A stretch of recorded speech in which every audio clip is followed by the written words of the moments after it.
Tinawag ng Hezbollah na biggest security breach sa kanilang pakikipaggiyera sa Israel ang pinakabagong pangyayari ngayon sa Lebanon. Ito ay ang pagsabog ng maraming pagers sa kanilang lugar. Umabot sa mga 3,000 na mga tao ang sugatan sa naturang eksplosyon at meron ding daang-daan na miyembro ng Hezbollah ang kumpirmadong nasawi. Ayon sa ulat, ito na ang pinakadelikadong sitwasyon na kinaharap ng Hezbollah sa nagdaan ng maraming taon.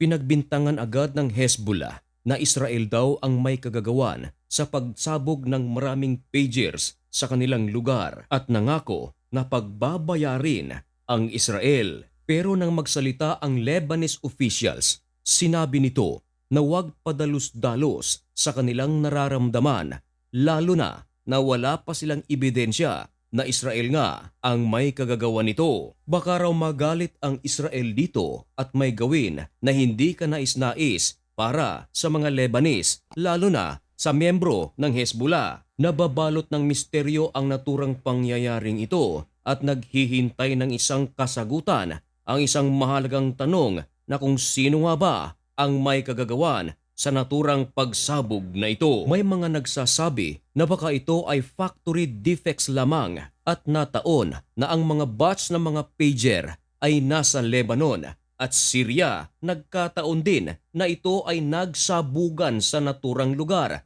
Ayon sa mga nakasaksi, uminit muna ang mga pager at saka sumabog. Meron ding mga nagsasabi, isa na riyan ang Hezbollah, na Israel daw ang may kagagawan nito. Kung totoong Israel ang may kagagawa nito, talagang mapapaisip ka na lang kung paano ito isinagawa. Dati nang nagbabala ang leader ng Hezbollah na si Hassan Nasrallah. Pinagsabihan na nito ang kanyang mga membro na huwag gamitin ang kanilang mga smartphones dahil maaaring makapasok dito ang Israel at matrack ang kanilang mga posibleng action in the future. Kaya nag-switch ang Hezbollah sa makalumang paraan ng communication at ito ang pager. Ang pagers ay gumagamit ng lithium para sa battery nito. Ganun din ang mga smartphones na ating ginagamit. Sa ating panahon ngayon, malaki ang naitutulong ng mga smartphones. Nariyan ang mabilisang paggawa ng pagbayad sa mga bills, mga instructions at maging mga kaalaman or information ay maa-access natin gamit ang internet kung meron tayong mga phones at iba pang mga gadgets. Ngunit paano kung ang inaasahan natin na smartphones ang nagbibigay sa atin ng gaan sa trabaho ay sa pangbanta sa ating kaligtasan? Ayon sa ulat,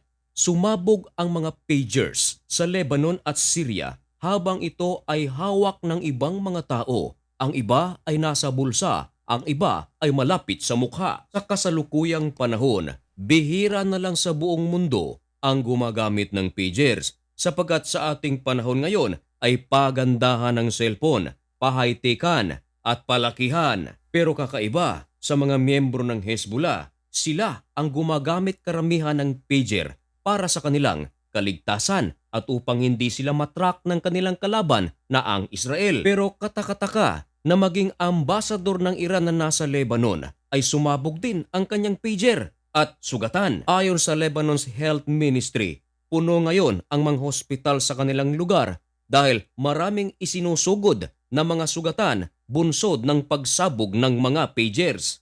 Marami sa mga miyembro ng Hezbollah ang kumpirmadong nasawi. Wala namang komento ang Israel tungkol sa pangyayaring ito. Ayon sa report ng Reuters, nagsalita ang pamunuan ng Hezbollah at nangako na pagbabayarin ang Israel dahil sa pag-detonate ng mga pagers na kung saan umabot sa mga 3,000 ang malubhang sugatan kasama na ang mga miyembro ng Hezbollah na wala ng buhay, maging ang ambasador ng Iran. Malubha rin ang sugat na natamo. Ayon sa Hezbollah, ito raw ay isang mass attack ng Israel para sa Lebanon. At ang pinagtataka ng marami, ang pagsabog ng mga pagers na ito ay nangyari mga kaibigan sa southern part of Lebanon. At alam nyo ba ang lugar na ito? Dito marami nagkakanlong ang maraming miyembro ng Hezbollah. Ang lugar na ito rin ang laging tinatarget ng mga missile strike ng Israel, lalo na sa Bekaa Valley.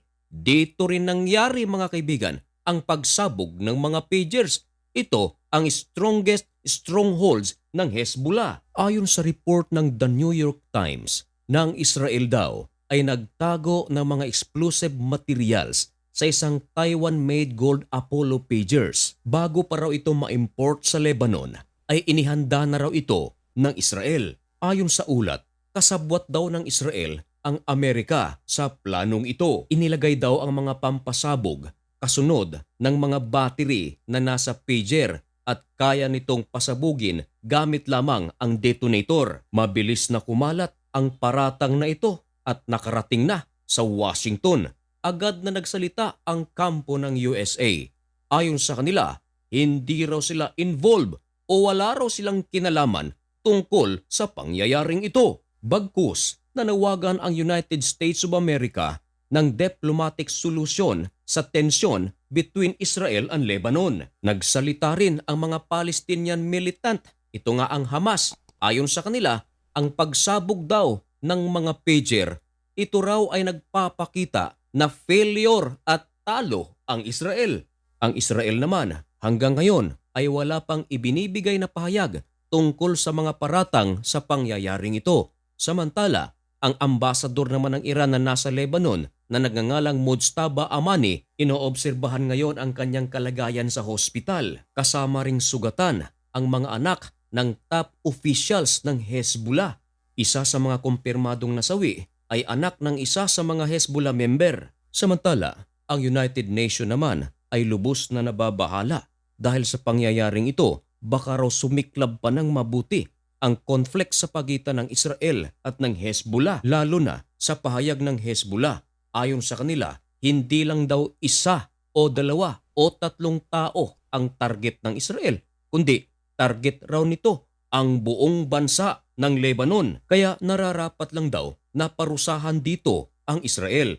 Ganon pa man mga kaibigan, wala pang inilalabas na ebidensya ang Hezbollah kung sino ba talaga ang may kagagawan sa naturang pagsabog ng mga pagers na ito. Ayon naman sa mga eksperto na ang pagsabog ng mga pagers na ito ay matagal na raw pinagplanuhan at malaki rin daw ang possibility na ang pag-supply ng mga pagers na ito papasok sa Lebanon bago pa raw ito makapasok ay na-infiltrate ito ng kalaban at dito ginawa ng paraan upang maipasok ang mga explosive device. Kung kayo naman ang tatanungin mga mahal kong kaibigan, ito ba'y isang simpleng factory defects lamang o talagang ito ay isang pag-atake? Ilahad ang inyong mga opinion dyan sa comment section at malugod ko po iyang babasahin. Hanggang dito na lang muna ang video ito. Hanggang sa susunod, may God bless you and thank you so much for watching. Goodbye.